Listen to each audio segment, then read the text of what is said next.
გამარჯობა, ეს არის Medis Beauty podcast-ი. მე ვარ მაგდა საბაშვილი. დღეს ვსაუბრობ ძალიან საინტერესო თემაზე, ესთეტიკური მედიცინის უსაფრთხოებაზე. რა უნდა გავითვალისწინოთ, სანამ მივიღებთ გადაწყვეტილებას რაიმე სახის პროცედურის ჩატარების. ეს იქნება ფილერი, ბოტოქსი, სახის გამოახალგაზრდავებელი პროცედურა თუ სხვა. რომ თავიდან ავირიდოთ გარკვეული გართულებები. დღეს ვსაუბრობთ მედის სპეციალისტთან ერთად, ია კარგარეთელი ვსტუმრობს დერმატოვენეროლოგი და ასევე ზიზი ამირანაშვილი, რომელიც გაგვიზიარებს საკუთარ გამოცდილებას, არც თუ ისე კარგ გამოცდილებას. ჯერ მინდა თქვენგან დავიწყოს საუბრით, საინტერესოა თუ რა პროცედურებია დღესდღეობით უფრო მეტად მოთხოვნადი. ესთეტიკური მედიცინა საერთოდ ძალიან გამრავალფეროვდა, როგორც აპარატურული მიმართულებით, ისე ინექციური მიმართულებით. და ალბათ უფრო საშიშია იმაზე საუბარი, როგორი არის ინექციური მიმართულება, რადგან ეს არის ინვაზიური მეთოდი. აქ უფრო განიხილება ფილერებით, ბოტოქსით, ან რაიმე სხვა პრეპარატით, თქვათ სახის პროფილის ან რაიმე მოვლენის მოწესრიგება. რაც შეეხება აპარატურულ მეთოდებს, ის რადგან არაინვაზიურია, რომ თქვათ საშიშია მეთქი ნამდვილად ვერ ვიტყვი, გააჩნია ალბათ რა პარამეტრებით მუშაობს სპეციალისტი, იმიტომ რომ იმდენი აპარატურული მეთოდია უკვე შემოსული, აქ თუ წესიერი კვალიფიცირებული ექიმი არ არის, ისე ვერ გეტყვით სალონებში რა ხდება. ასე რომ მიმართულება ალბათ ჩვენთვის ახლა უსაფრთხოების თვალსაზრისით უფრო საინტერესო იქნება ინვაზიური მეთოდების შემთხვევაში, რაც არის ინექცია. ანუ ინვაზია გულისხმობს კანის მთლიანობის დარღვევას. კოსმეტოლოგიის შემთხვევაში არის ნემსით პროცედურების ჩატარება და აქედან ალბათ გამოვყოფდი უფრო ფილერებით მოდელირებას ან ბოტულინოთერაპიას. ორი ეს მეთოდი თითქოს აღიქმება როგორც ერთნაირი, მაგრამ სხვადასხვა ეფექტს გვაძლევს.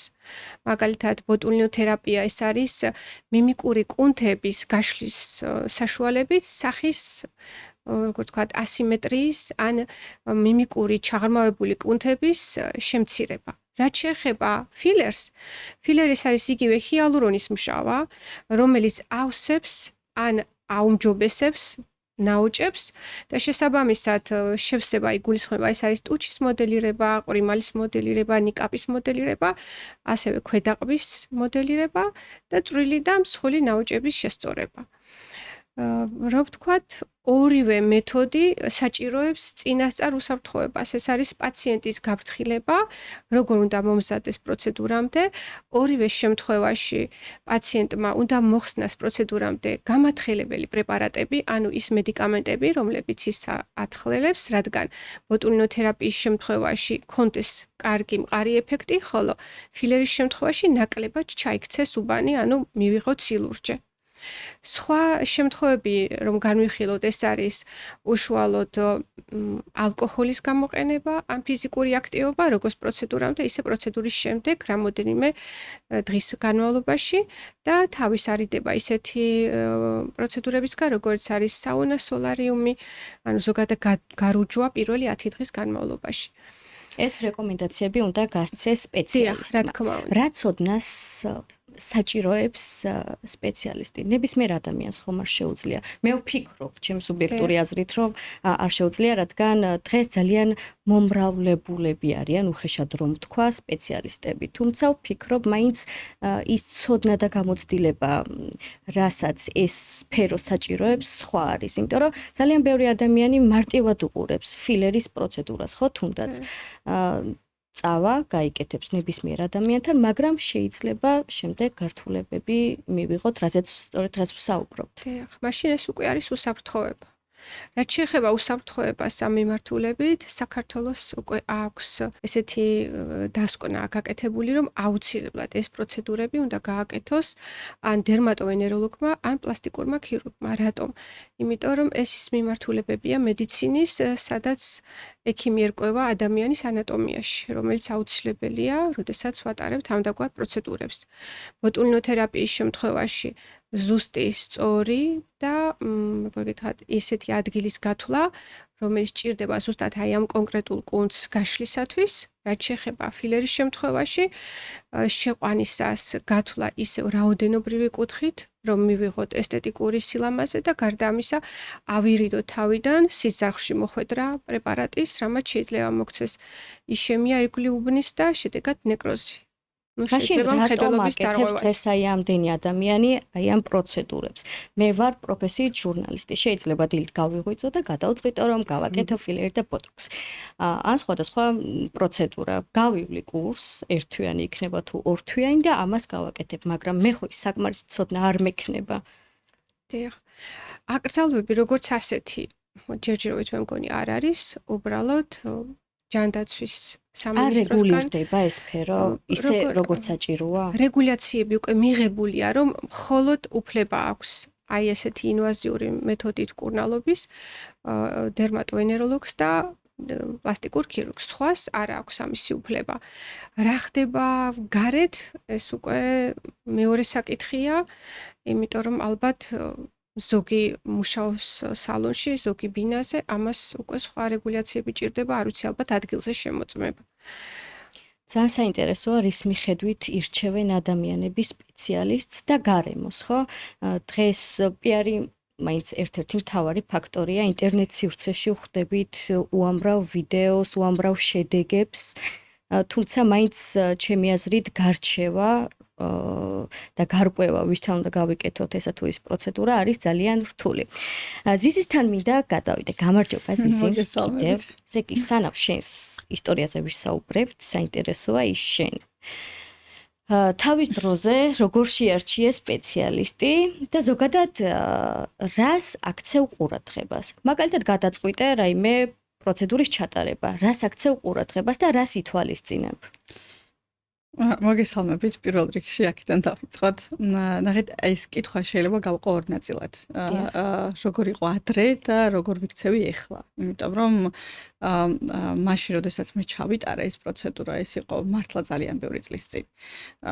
როგორც მინიმუმ 10 წლის წინ იყო. როგორც მინიმუმ, იმიტომ რომ შეიძლება კიდე იქამდეც იყო, იმიტომ რომ ესე მართლა არ მახსოვს, აი ზუსტი პერიოდი ესე არ მახსოვს რა. სავარაუდოდ ან უნივერსიტეტს ვამთავრებდი, ან ბოლო კურსის პერიოდი მქონდა ეგრე.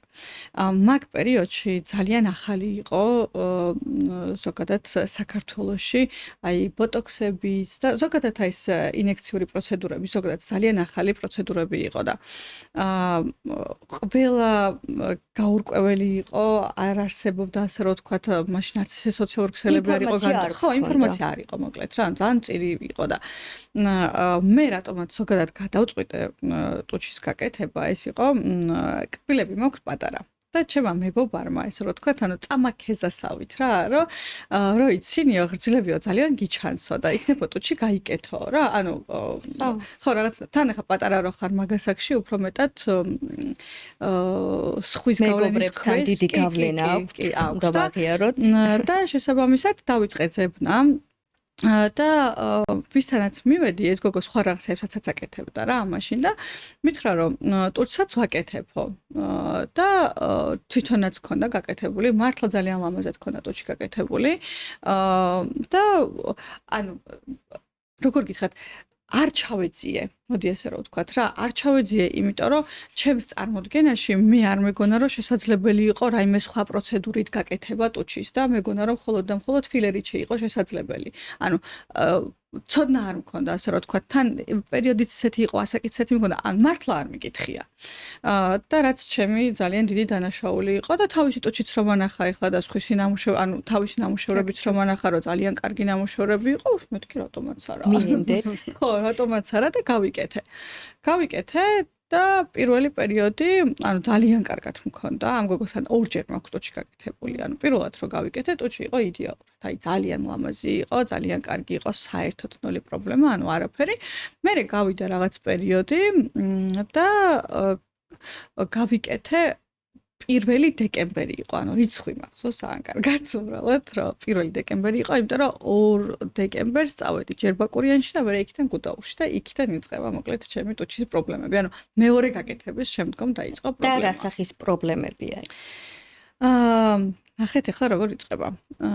2 დეკემბერს საღამოს პერიოდი იყო, მქონდა აი ტუჩი შესიებული რა, ცოტათი მტკიოდა. ხო და ამ გოგოს მივწერე მე მაშინ და მითხრა რომ შესაძლებელი არის რომ ჰერპესი გქონდეს, იმიტომ რომ მაგ პერიოდში ჰერპესი მქონდა მიჯრეკილება, თან მით უმეტეს როდესაც მიდიხარ ანუ გუდაურში ან ბაკურიანში ცივა იქ და შესაბამისად ესეთი პერიოდი არის რომ შესაძლებელი არის მარტივად გამოვიდეს ტუჩზე რა ჰერპესი. და შესაბამისად მაგიტო ანუ არ მივაქცია ყურადღება რომ ანუ ვინაიდანაც წამალის გაკეთებული გაქო ტუჩის გაკეთებული გაქო რაღაცა უფრო რეაქცია შეიძლება შევიდეს რომ არანაირი პრობლემა არ არისო და ესეთი რაღაც მითხრა და მაგან დამაეჭვა რომ მარილიანიო საფენები გაიკეთეო. ხო და რანაც დავიჭვი და არ გავიკეთე, იმიტომ რომ ცოტა ის ბავშვობიდან რაღაც ეს მარილიან საფენებზე ცოტა რაღაც ისეთი ინფორმაციები მქონდა და მაგიტომ რაღაცად არ გავრისკე და ნუ მეთქი გავათქო რა, ეს ძალიან ისე ზედაპირულად შევხედე მაშინაც ეს ამ სიტუაციას და უკვე 4 ან 5 დეკემბერი იყო, მახსოვს რომ დილით ვიხვიძებ, აი იცით როგორი ტკივილი და არავის არ ვუსურვებ დედამიწის ზურგზე ისეთი ანუ ტკივილი მაქვს ტუჩის არეში ანუ გრძნობ რომ ფეთქავს ტუჩი ანუ ტუჩი ფეთქავდა რასაც ვქედა ხელი რომ დავიდე იყო ძალიან ცხელი აი დადებადაც იყო ცხელი და ტუჩი იყო აი როგორ ეს განახოთ კიდევაც ანუ დაახლოებით აი ესეთ მდგომარეობაში ანუ გაბერილი იყო ხელს რო ვადებდი ну, რა თქმა უნდა, წამოფრინდი საწოლიდან, რომ მენახა რა ხდებოდა და სარკესთან, როდესაც მივედი, აი, ტუჩი იყო სრულიად თეთრი. თლიანად თეთრი იყო ტუჩი და აი აქ კანის არეში, აი ამ ადგილებზე, ანუ კანის ქვეშ, აი, როგორ რაღაცა თითქოს აი ფეთქავდასავით რა. ისეთი იყო, ну ძალიან შემეშინდა რა თქმა უნდა. პირველი იყო რა დედაჩემს დაურეკე, დედაჩემმა ვიღაცა ექიმი ნახა, შესაბამისად მე იმ ექიმის ნომერი მომცეს გადაურეკე. ვუთხარი ესეთი სიტუაცია არის თქო, სასწრაფოდ და ჩამოხვიდეო თბილისშიო და ну რო წამოვედი, დავაპირე თბილისში წამოსვლა. გუდაურში მაგ პერიოდში, ანუ რამდენად ადრე იყო, ან მაგას მინდა ხაზი გავუსვა, რომ გზები იკეტებოდა ხოლმე. თითოლობის გამო და სანამ არ გაიწმინდებოდა, მოკლედ ვერსად ვერ წამოხვიდოდი და ზუსტად ეგ დღე დაემთხვა, რომ მოკლედ ვერ წამოვედი და ну ამ ექიმაც მირჩია რა ნუ სხვა გზა არა გაქვს და შენ თვითონ უნდა ანუ გამოიდევნო რა ეს ჩირქიო და აი ესე მახსოვს რომ სალფეტკები ჩავიდე პირში ძალიან ბევრი ძალიან ძიმე მოსასმენი ამ ადგილებზე მე თვითონ გადავიჭერი იმიტომ რომ ну სხვა გამოსავალი არ მქონდა იმიტომ რომ ამ ექიმმა მითხრა რომ ეს ჩირკი შეიძლება თვალში წავიდეს ინფექცია იყოს და ну ბევრი პრობლემა შეიქმნას და მოკლედ გადავიჭერი ეს ტუჩი ну აი ესე იდექი და ну იქ საშინელება აი საშინელება იყო დაურეკე მაგ სპეციალისტს ვუთხარი რომ მეთქი ესეთი სიტუაცია არის თქო მაშინ ვითხრა რომ ვაი მეზიზი აი არ ვიცი რატომ მოხდა რისთვის მოხდა ну ძალიან ბევრი მოკლედ სიტყვა დაიხარჯა მაშინ ესე მოკლედ შეჯამებით რომ მოვყვა და მითხრა რომ ჩამოხვალო მე ანუ აგინას ღაურებო რაც არისო გასაკეთებელიო ну რა თქმა უნდა გზები რო გაიწმინდა მაშინვე წამოვედი თბილისში უბრალოდ მაგ შემთხვევაში თან გუდაურში მაშინ იყო ესეთი პრობლემა არ ვიცი ხა არის თუ არა არც აფთიაქი არ არის იქ არც სასწრაფო არ ამოვიდო და ანუ არც ავადმყოფო ანუ არაფერი საერთოდ არ არის ესე რა ანუ შესაძლოა იქ წამალსაც ესე ვერ იშოვი ანუ რაც გქონდა თან აი იმის ამარა ხარ ასე რომ ვთქვათ რა როგორც კი გზა გაიწმინდა მახსოვს რომ წამოვედი იმ გოგოსთან არ მივსულვარ მივედი ერთ-ერთ ცნობილ ქირურგთან მივედი თბილისში რომელმაც როგორც შემიმოწმა მაშინვე მეუბნება ესეთ რაღაცას რომ რა გაკეთებულიო და მეთქი რა ფილერი თქო და არ არისო ესო ფილერიო და მეთქი რას ამბობთ მეთქი როგორ შეიძლება რომ ხო ანუ აზრათაც არ მქონდა დაშვებული რომ ისო რა ქვია მატყუებ რაღაცას და მეთქი რაში მჭირდება ექიმთან მოვედი ან რაში მჭირდება რომ მოგატყო პრობლემით მოვედი ხო ანუ ექიმს პირიქით სიმართლეს ეუბნები ხო და რა შემიმოწმა მითხრა რომ სავარაუდოთო ესო ანუ ბიოპოლიმერი არისო ანუ ვიტამინი არისო და ანუ მაშინ ცხოვრებაში პირველად მქონდა გაგებული ეს გინაც ვიტამინი საერთოდ არ ვიცოდი ეს რა იყო მეთქი ანუ არ არსებულია თქო რა და თან ამ გოგოსაც რო გამოვედი იქიდან დაურეკე და უთხარი და ანუ არაო ეს ანუ ეს იუარა რომ არაო ეგეთი არაფერი არ არის თან მივკიცებს რომ გერ ხო გითხარიო მეც გაკეთებული მაქვსო ჩემი ინსტიტუტში ამდენი ხანიო ვიკეთებ რაღაცა შენ დაგემართაო რა ესე და ну, მოკლედ, მაგის მერე რამოდენიმე ქირურგთან ვიყავი კიდევ მისული, ყველა ერთი და იგივეს მეუბნებოდა, რომ ტუჩი უნდა გაიჭრას, ეს ქსოვილები სრულად უნდა ამოიღოს, მერე როგორი ტუჩი დაგრჩება, რა ფორმა გექნება და ასე შემდგომ, ну, მოკლედ ვერავინ ვერ მეუბნებოდა, მაგრამ თემა ის იყო, რომ შიგნით ანუ ვინაიდან მე გავიჭერი ეს ყველაფერი ანუ გამოვიდა შიგნით აღარაფერი აღარ მქონდა ანთებაც აღარ იყო რეალურად იყო უბრალოდ აი ეს შრამები რომელიც ეს ერქებივით მქონდა აქ ესე დარჩენილი და ნუ მე გადავწყვიტე რომ აღარ გამერისკა ესე და წლები გავიდა და ხელი არ მომიკიდია და აღარც არანაირ ქირურგთან არ მიფიქრია მისვლა არც საზღვარგარეთ არ მიფიქრია წასვლა იმიტომ რომ რაღაცნაირად უკვე მეშინოდასავით რა ბოდიშით იმიტომ რომ ერთხელ რო გავიცკე და ესე ანუ უცოდინარობის გამო ჩემი ხელი მოვკიდე მივიღე შედეგი კიდევაც და ნუ მეორედ რატომაც აღარ მინდოდა და მივეჩვიე კიდევაც მაგას შემდგომი ეტაპი უკვე აი ბლოგი რომ გავაკეთე ძალიან ბევრი ადამიანი მეკითხებოდა რა გჭირს ტურზე რა გჭირს ტუჩზე და მაშინ მივედი ერთ-ერთ ქალბატონთან ნუ სახელებს ესე არ ვიცახი რა თქმა უნდა ერთ-ერთ ქალბატონთან რომელმაც დამიწყო მკურნალობა ოღონდ ძალიან მტკივნეული იყო ეს მკურნალობა ქსოვილების მკურნალობა იქამდე გადავიღე ეკოსკოპია და დავრწმუნდით რომ შიგნით საერთოდ ანუ არანაირი ქსოვილები არ არის დაზიანებული არანაირი ნივთიერება შიგნით არ არის უბრალოდ ნუ ესენი რაც არის უკვე ანუ მკვდარი უჯრედები დარჩენილი ანუ ეს არის რა და დავიწყეთ ანუ შიდა სივრცის ან მკურნალობა ის ქალბატონი თვითონ ამ სპეციალისტიც აითა ამ შემთხვევაში უკვე რა თქმა უნდა გავიკითხე და ვნახე მისი ანუ ეს დოკუმენტების და ყველაფერიც ანუ უკვე ჭკუანასწავლი მქონდა შესაბამისად ანუ ეს იცვლება გამოცდილება მოკლედ თავის საქმე გამოცდილებიდან გამომდინარე რა თქმა უნდა ანუ უკვე ძალიან დაკვირვებით რასაც ქვია ძალიან მტკივნეული პროცედურა იყო, გავიკეთე 2-3 პროცედურა გავიკეთე და მართლა ძალიან მიშველა, ანუ ფერი დაუბრუნდა ტუჩს აღარ იყო თეთრი, იმიტომ რომ თეთრი მქონდა უკვე ტუჩი, ქსოვილები მკვდარი იყო შესაბამისად ზეთ, ფერი დაუბრუნდა ფუნქცია, მგრძნობელობა, ანუ უკვე დამებრუნდა. რა პერიოდის შემდეგ? ეს გეუბნებით, ახლა 1 წლის წინ ხდება ეს ამბავი, ანუ რაც იწყება რა, ანუ დაახლოებით 1-10 წელი მე ამ ტუჩით დავდიოდი და ხელს არ ვახლებდი, იმიტომ რომ მართლა ძალიან დიდი შიში მქონდა ამისი და არ მინდოდა მოკლედ ხელისხლება. მერე უკვე დავიწყე შრამების მოშორება.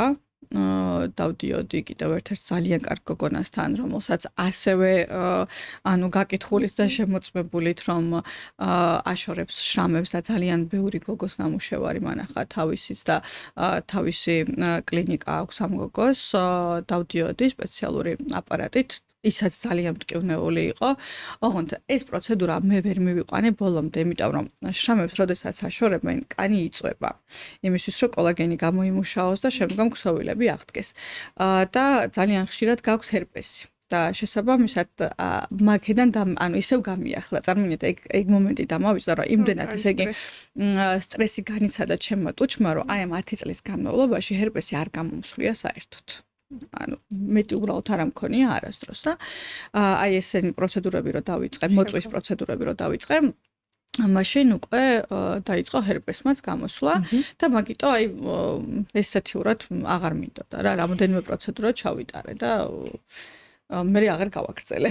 თქვენს ისტორიას დავუბრუნდებით, ესე იგი ზოგადად სტატისტიკით და კვლევებით თუ იმსჯელებთ, ფილერის გაკეთების შემდეგ 4-5%-ში ფიქსირდება ძალიან მცირე გართულებები, ეს შეიძლება იყოს სიწითლე, შეშუპება, ტკივილი, ქავილი, თუმცა ნუ რა თქმა უნდა, როგორც ვთქვით, თუ ხდებით ძალიან მძიმე გართულებებსაც და ჩვენ ერთ-ერთი მაგალითიც მოვისმინეთ, რა გართულებებზია საუბარი. აქ ისევ უსაფრთხოებასთან მივდივართ. ანუ რა ვთქვით, როგორ ავარჩიოთ სპეციალისტი და უნდა იყოს აუცილებლად ლიცენზირებული უმაღლესი სამედიცინო განათლებით, შეიძლება რამოდენიმე ფაქტორი განვიხილოთ ერთად, რომ ექიმი იყოს კვალიფიციური, მეორე რომ გააკეთოს ხარისხიანი პრეპარატი, ეს ყველა პრეპარატს ეხება ბოტულინო თერაპიის იქნება თუ ფილერის, რომელსაც აქვს თავისი პასპორტი, რომელიც არის უკვე FDA-ით, როგორ გითხრათ, ლიცენზირებული, რომ არის უსაფრთხო და მესამე მომენტი ეს არის ჰიგიენური ნორმა, ანუ იმ პირობების დაცვა, ასეპტიკის, რომ არ მოხდეს კანში რაიმე ინფექციის შეჭრა. ზიზი თქვა რომ არ იყო ინფორმირებული და არ მოიკითხეთ, ხო, რა ხო. პრეპარატს გიკეთებდათ, მაგრამ ამ დროს ხომ სპეციალისტის ვალია რომ გვითხრას და თან ვალება, როგორც ვიცი ჩვენთან ერთად უნდა გაიხსნას თქმა უნდა. პრეპარატი. აი აქედან დასკვნა, რომ როდესაც ექიმი მუშაობს თქვენთან, აკეთებს რაიმე პროცედურას, ეს იქნება ბოტულინო თერაპია თუ ფილერით მოდელირება, იგივე ეს ფორმების შეცვლა, აუცილებლად გაჩვენებთ იმ პრეპარატს, რასაც გიკეთებთ, თქვენს თვალწინ იხსნება და აუცილებლად სტერილურ პირობებში კეთდება ეს ყველაფერი. ეს სამი ფაქტორი თუ არის გათვალისწინებული, რა თქმა უნდა, უფრო ნაკლებია გვერდითი მოვლენები და გართულებების რისკიც. არც ერთს ვერ გამოვყოფ, რომ თქვა მარტო კარგი სპეციალისტი იყოს და გააკეთოს საველე პირობებში. ან იყოს კარგი სპეციალისტი და გააკეთოს დაბალი ხარისხის პრეპარატი. არც ერთი არ იმუშავებს, თუ ეს სამივე პირობა არ იქნება დაცული. ეს არის ჩვენი უსაფრთხოება.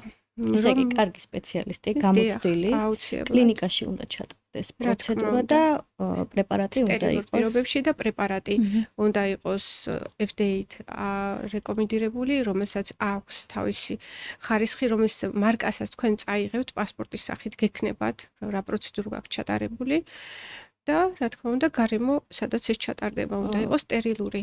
ბაზარზე ყველაფერი ძალიან ეჭირათ. ბევრი სახეობის პრეპარატი შემოვიდა, როგორც დიახ. ვიცი, და ფასებიც განსხვავდება და ძალიან ბევრი ადამიანი სწორედ აი ამის მიხედვით ირჩევს და უნდა შეიძლება შეგაშინოთ ძალიან დაბალმა ფასმა. კი, ეს თავის აი თავად. უნდა მივხვდეთ, რომ დაბალი რაღაც ფასი ნიშნავს არ არის. უხარისხოს და კი. ჯობს მგონი და რატო ხარისხი არის გავიკეთოთ, უხარისხო? რომ აი ხა გართულება არ თქვათ, მივიღოთ. გინდა ბოტულინო თერაპიაში გამოყენებული პრეპარატი, გინდაც ფილერი. არ არის სისუფთავის მაღალი ხარისხი ფილერის შემთხვევაში, ანუ ჰიალურონი არ არის სუფთა, შეიძლება კონდეს რაიმე დანამატები, რაც მოგცემს ან ალერგიას, ან რაიმე სხვა გართულებას, შეშუპების ან კვანძების სახით, რადგან ორგანიზმი მას ვერ მიიღებს, როგორც ჩვეულებრივ ჰიალურონს იღებს, რომელიც ბიოდეგრადირდება, როდესაც არის ნორმალური ტიპის ჰიალურონის, უნდა გაიწოვოს ორგანიზმმა აუცილებლად, თუ კვალის სახით რჩება, კვანძია, ეს იცოდეთ, რომ არ არის ბუნებრივი შემავსებელი, რადგან ორგანიზმი ყოველთვის ებრძვის იმპლანტს, რომელიც არის უცხო და თვითონვე შემოგარსავს. ეს იყო განსხვავება ძველად არსებული, ალბათ გაგიგიათ ბიოპოლიმერების, რომლებიც ან წვრილკვანძოვან ეფექტს იძლეოდა, ან მსხვილკვანძოვანს. ნუ მსხვილკვანძოვანი ეფექტის შემთხვევაში უფრო რეკომენდირებულია, რა თქმა უნდა, მათი ამოღება და ქირურგიას მიმართავდა ესეთი პაციენტები. ალბათ ეს ის დროა, როდესაც ჯერ კიდევ ფილერი არ არის ისეთი, როგორ გითხრათ, აქტიურ მოხმარებაში და ღირს ძალიან ძვირი. მას შემდეგ, რა თქმა უნდა, ყველაფერი დაიხვეწა, შემოვიდა უკვე ბრენდები, რომლებიც წლებია აპრობირებულია მიმართულებით. ჰიალურონი, რომელიც არის ბუნებრივი, მუშაობს 4 თვიდან წელიწად-ნახევრამდე პერიოდში და მე აუცილებლად კვალს არტოვებს და იწოვება. სხვა შემთხვევაში უკვე რისკებია. ჩემი მეგობრების გამოცდილებიდან გამომდინარე, საუბრობ, მაგალითად უთხრეს, რომ გაგიკეთებთ, თუ არ მოგეწონება, ძალიან მარტივი პროცედურით ამას დავშლით. რამდენად უსაფრთხოა აი ეს შემდეგ? ან რამდენად მარტივად კეთდება? ასეთი მარტივია, ზოგადად გავიკეთე ფილერი, არ მომეწონა, მეორე დღეს დავიშლი. მე ისევ გავიკეთე. ისე სასურველია, რომ არ იყოს ჰიპერკორექცია, რომ მაღაზი არის ფიქრო მე რომ დავშალოთ. მეორე მომენტია, რომ ერთადერთი და კარგი ეს ვარიანტი აქვს მხოლოდ ჰიალურონის მჟავაზე არსებულ ფილერებს, რომ არსებობს მათი ფერმენტი დამშლელი, რომელიც შეიძლება შევიყვანოთ კონკრეტულ ზონაში, რომელიც არ მოგწონს, ანუ უნდა იყოს რაღაც ფორმა ამობურცული ან რაღაცა იგრძნობოდეს, რომ იქ ნამდვილად არის ფილერი, ესე ქსოვილში არ უნდა გაუშვათ, ნამდვილად უნდა ვიცოდეთ, რომ იქ ფილერის ის შეყვანის შემთხვევაში, ბატონო, შეიძლება იწყებს დაშლას და თქვენ თვალწინ ნელ-ნელა ჯდება. მაგრამ ეს არ ნიშნავს, რომ ადამიანმა მუდმივად უნდა გამოიყენოს ეს ფერმენტი ჰიალურონის დასაშლელად. ამიტომ ზომიერებას მივმართოთ ჰიპერკორექციას, ისე ვამბობ, ჯობია რომ არ იყოს ბოლომდე კორექტირებული და რაღაც ასიმეტრია დარჩეს, რაც ადამიანს თავის ხასიათს უნარჩუნებს. ყველანი ერთმანეთს რომ დავიზგავსოთ, ალბათ კიდევ რის შესახებ უნდა აფრთხილებდეს სპეციალისტი? როდესაც მოდიხართ კვალიფიცირებულ სპეციალისტთან, რომელიც მუშაობს ამ მიმართულებით, აქვს გავლილი ტრენინგები და აქვს ამ მიმართულებით თავისი სერტიფიკატები, ის აუცილებლად კონსულტაციის დროს აგროვებს თქვენს ანამნეზს. ანამნეზში იგულისხმება რა? ჯანმრთელობის მდგომარეობა, ალერგიულობის ფაქტორი და რა თქმა უნდა, იმ პრეპარატის, როგორ გითხრათ, რისკებსაც გაცნობთ, რომელსაც გიკეთებთ. მე სხვა შემთხვევაში არ წარმომიდგენია ურთიერთობა და რა თქმა უნდა, პროცედურამდე ფოტოთი ხდება ფიქსირება, რა მდგომარეობა იყო და შეფასება პროცედურის შემდეგ. გარდა ამისა, რაც თქვით, პროცედურამდე ეს არის გამორთხრებელი პრეპარატებისგან თავის მურიდება და შემდგომ პერიოდში ფიზიკური სიმშვიდე, ალკოჰოლის არ მიღება და ეს სითბური კომპრესების და სითბური ესეფექტების და ჩემი აზრით გართულებების შესახებაც დიახ, უნდა ესაუბროს, რისკებზე უნდა ამცნოს და შემდეგ პასუხისმგებელი უნდა იყოს. თქვენ შემთხვევაში შემდეგ მოგიკითხათ ან იგრძნო რომ მისი ბრალი იყო თქვენი აი ეს მდგომარეობა.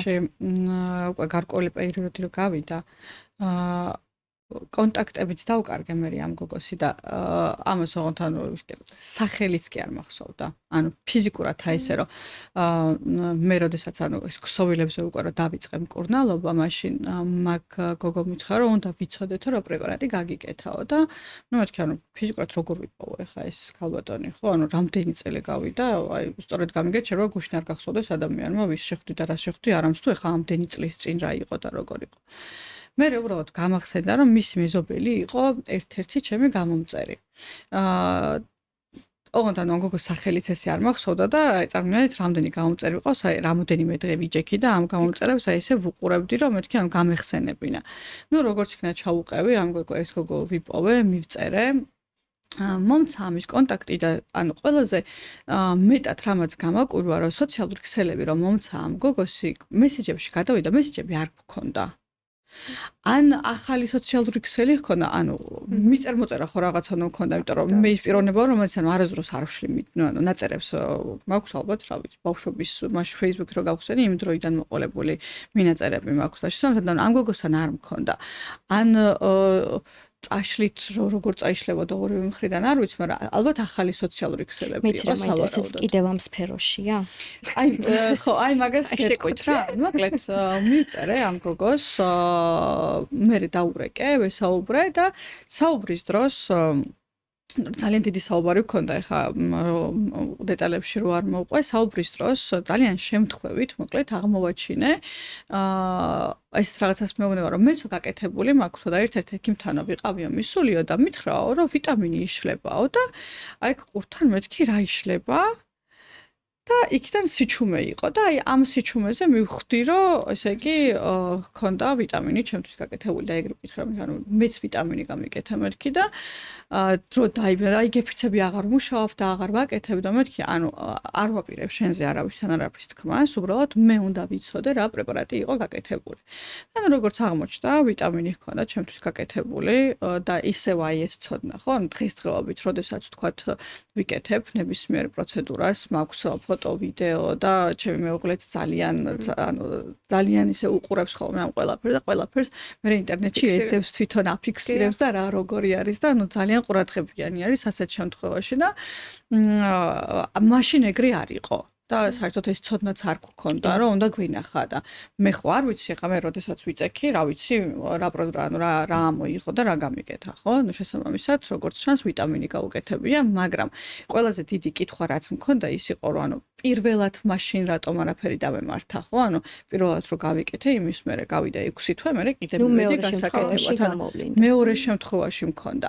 ან პირველ შემთხვევაში სხვა რაღაც გამიკეთა და მეორეზე სხვა რაღაც გამიკეთა, სავარაუდოდ ჩემთვის ეგ იყო, ან მეორე შემთხვევაში შეიძლება გამიკეთა წესების დაცვით, ასე რომ ვთქვათ და რაღაც ინფექცია შემიყვანა მაგ შემთხვევაში, ხო? ანუ ესეც შესაძლებელია იყოს. ეხა უკვე ვეღარ გავიგებთ, ნუ რა თქმა უნდა, ის გოგო აღარ მუშაობს და ასე ვთქვათ, ინფორმაციის გამოწიწყნის ერთ-ერთი მეთოდიც ეგ იყო, რომ რა თქმა უნდა, დავპირდი, რომ მე მასზე არსად არავისთან არ ვიტყოდი, ანუ მას პირად ინფორმაციას, რა თქმა უნდა და ჩემს პირობასაც ვასრულებ შესაბამისად.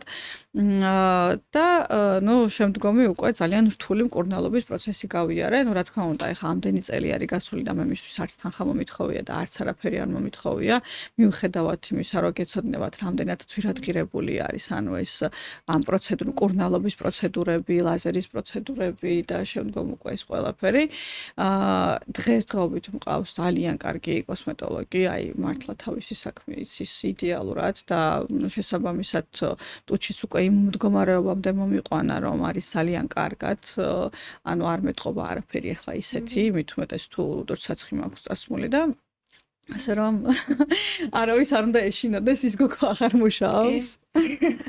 ერთი რასაც დავამატებდი ინექციურ მეთოდებთან დაკავშირებით შეიძლება ვთქვათ, რა არის მსუბუქი და რა არის ვთქვათ საშუალო სიმძიმის გვერდითი მოვლენები, რასაც ვთქვათ პაციენტმა უნდა მიაქციოს ყურადღება. ეგ მინდოდა მეკითხა, რა არის ჩვეულებრივი, რაც მარტივი და გაივლის. 4-5 დღე ან თუნდაც 3 დღე არ ვაქცევთ ყურადღებას, მაგრამ რა სიმპტომია ის, რაც საყურადღებოა?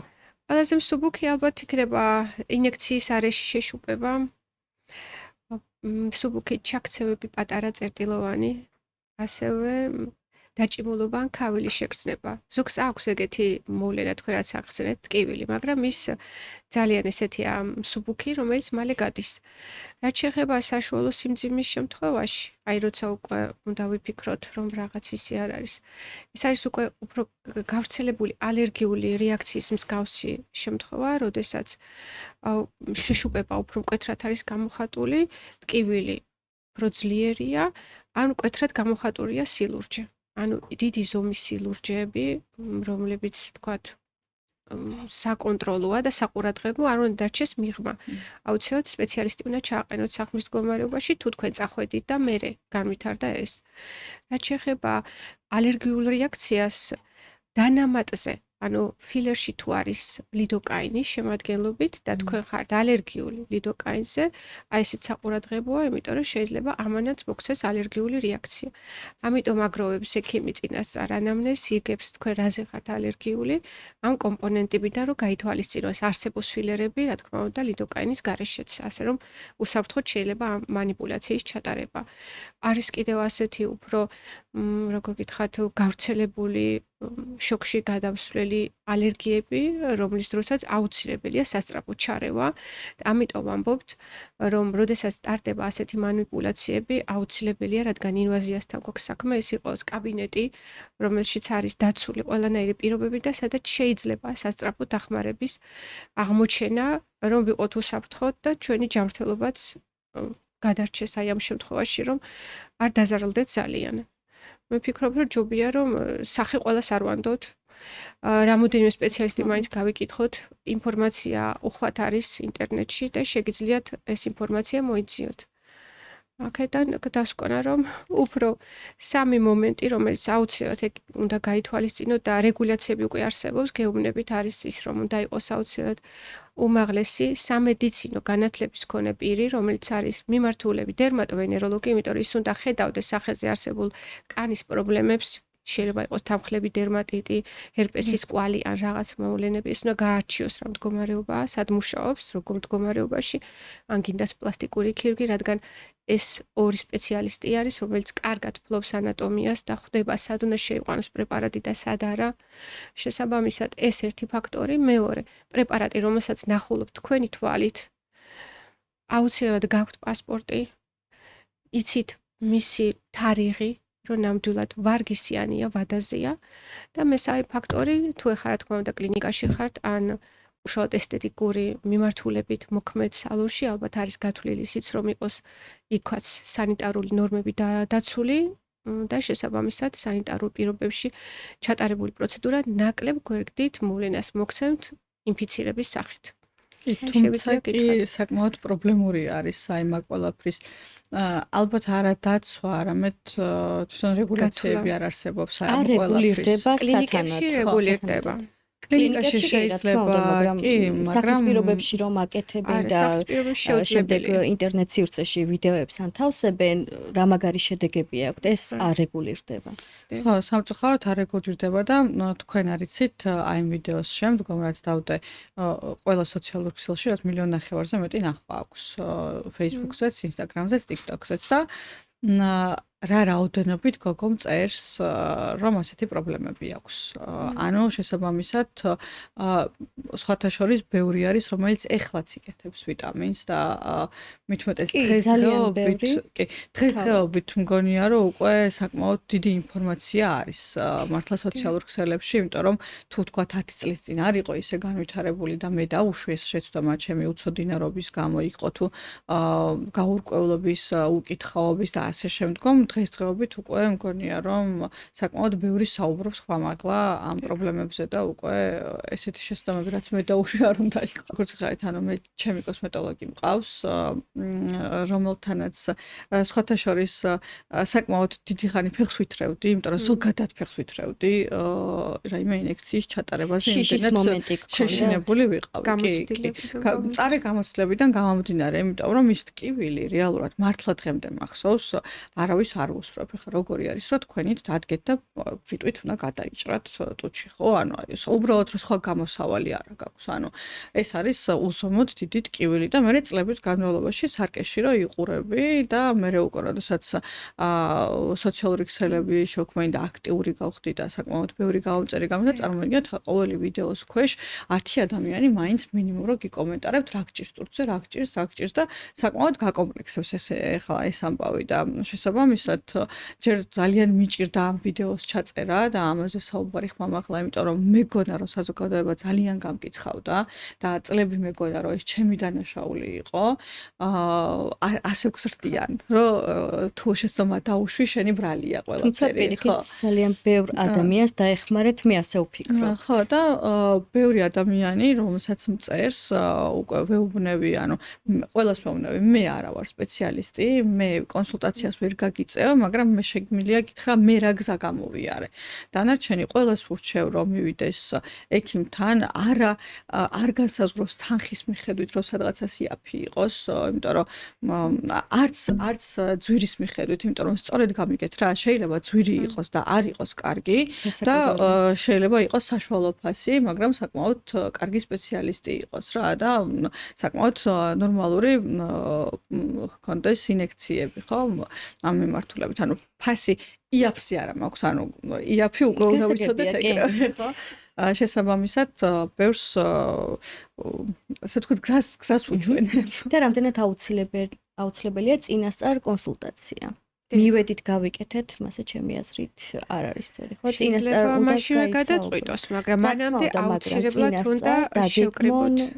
რა იქნება, როგორ იქნება ექიმმა. არის რა თქმა უნდა შემთხვევები, როდესაც ძირითადი ნაწილი, როდესაც საუბრობთ კონსულტაციაზე, შეიძლება სულაც ის არ გაკეთდეს, რაც მას უნდა და რეალურად რაც ჭირდება, რომ დაინახოს მაშინ სარკეში, როცა სპეციალისტი უხსნის, არის ესეთი შემთხვევები, მაგრამ არის კატეგორია ხალხის და საერთოდ ალბათ ეს ტუჩების თემა ამოუწურავია და ყველას აინტერესებს და მოსწონს ტუჩების მოდელირება და ამასთან დაკავშირებით უფრო მეტია, რა თქმა უნდა, მოთხოვნა. არა მარტო ის, რომ ცოტა ზომაში დიდი იყოს, არამედ ასაკობრივი პრობლემა, რომელიც უკვე ასიმეტრიულს ხდის ტუჩს და რაღაც უკვე ესთეტიკური თვალსაზრისით ჭირდება, ვთქვათ, გამართულობა.